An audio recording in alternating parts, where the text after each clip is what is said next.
And we got Tony Ferguson on this same card too, right? Is that where you're going with this? That's where I'm going with this. And then this brings us right into another transition to another beautiful betting spot. My man, Beneil Dariush against Tony Ferguson. This is another bet that I've already made.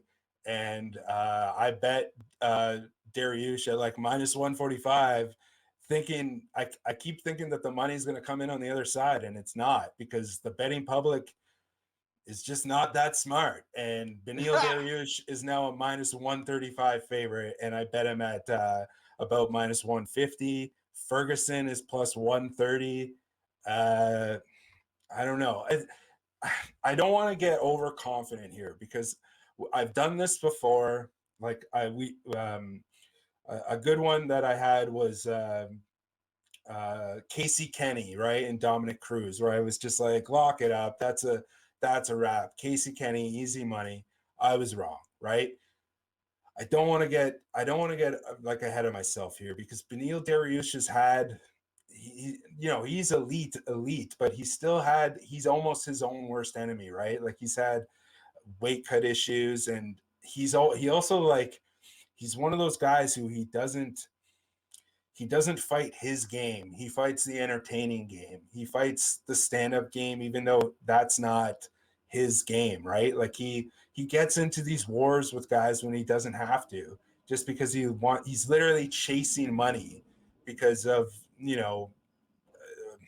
whatever, the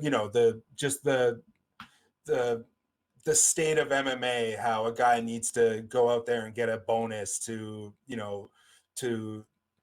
make ends meet, basically, in his own mind, and to get what they think is their value. They have to go out there and chase a bonus. And I feel like that's so Beneil Dariush, and he's gone out there, he's tried to get those stoppage victories, and I don't know, man. I think he's really, really good, and I think he's going to beat up Tony Ferguson, similar to the way that Charles Oliveira beat him up.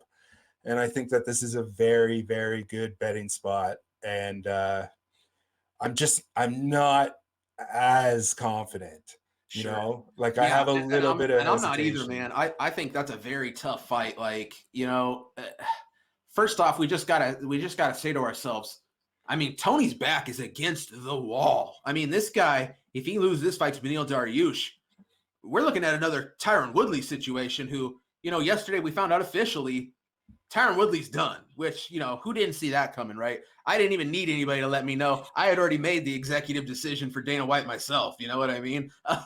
But, damn, man, it's like, I do feel like we're going to need to see throwback Tony, but we're talking about Tony Ferguson, a 37-year-old lightweight. And I talk about it all the time, man. These lower weight classes, lightweight, really even up to welterweight, these guys, when they hit that 35 range, they just don't seem to have it anymore. And the timeline is accurate. You know what I mean? Like, look at what Robbie Lawler, Tyron Woodley, Tony Ferguson, these guys hit 35 and they're just not that same dude. Now, are they fighting ultra high level competition, the best fighters in the world? Oh yeah, absolutely. But I just don't know, man. We know Beneil Dariush has his faults. We've seen him get tested, at the same time, man, tremendous win streak, and the guy is very skilled.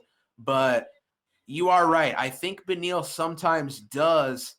He's almost his own worst enemy. He's willing to go out there, eat shots to land shots, and it's worked out thus far. But Tony Ferguson, man, if he gets those elbows going, if he sharpens up those elbows, it could be interesting. But man, I got to be honest, Tony Ferguson appears to be a shell of his former self, and I don't know if we ever see that same guy. But I'm not quite as confident as you.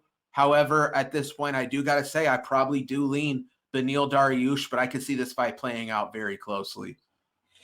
Yeah, like, if the money keeps coming in on Tony, like, I was kind of like, I'm not that bullish on Dariush at minus 165. I'm pretty bullish on Dariush if he ends up being at like minus 115-ish. You know what I mean? And I've already made the bet, but that's, to me, like, based on market value on fight night, if you're like, man, This could be another spot where you're talking about a guy that ends up plus money. I mean, we're still 3 weeks away, 4 weeks away? Yeah, and I'll say it right now. Tony Ferguson should not be at plus money against Beneil Dariush, period. And if even if you think Tony Ferguson's going to win the fight, if Beneil Dariush gets to plus money, you have to bet Beneil Dariush, because that's the way that you make money betting this game. You don't bet on who you think's going to win. You bet on the market value, and Beneil Dariush at plus money. And I know we're kind of putting the cart in front of the horse here, but if he ends up getting, if Tony takes that steam and Dariush ends up even getting to a pick'em like that minus 115 range, you gotta take it, man. Dariush is a lot. I wouldn't say he's a better fighter, but he's a lot more. He's got a lot more left in him, right? Like the ceiling is a lot higher for Dariush as opposed to Ferguson. Whereas if Ferguson loses his fight, as good of a draw as he might be, how do you get a draw on a guy who's lost 3 straight fights, right? That's what I mean, man. I'll tell you what, though, the Tony Ferguson fan base, they are hardcore, and they still feel like they need to come by my YouTube channel and let me know Tony would beat Khabib, which I just got to tell people, like I told him for years, not a chance, pure smash. 50-45. If Tony got out of there with a 50-45, that'd be a good Tony Ferguson performance. My man Khabib kills this dude all day, every day. Tiramisu.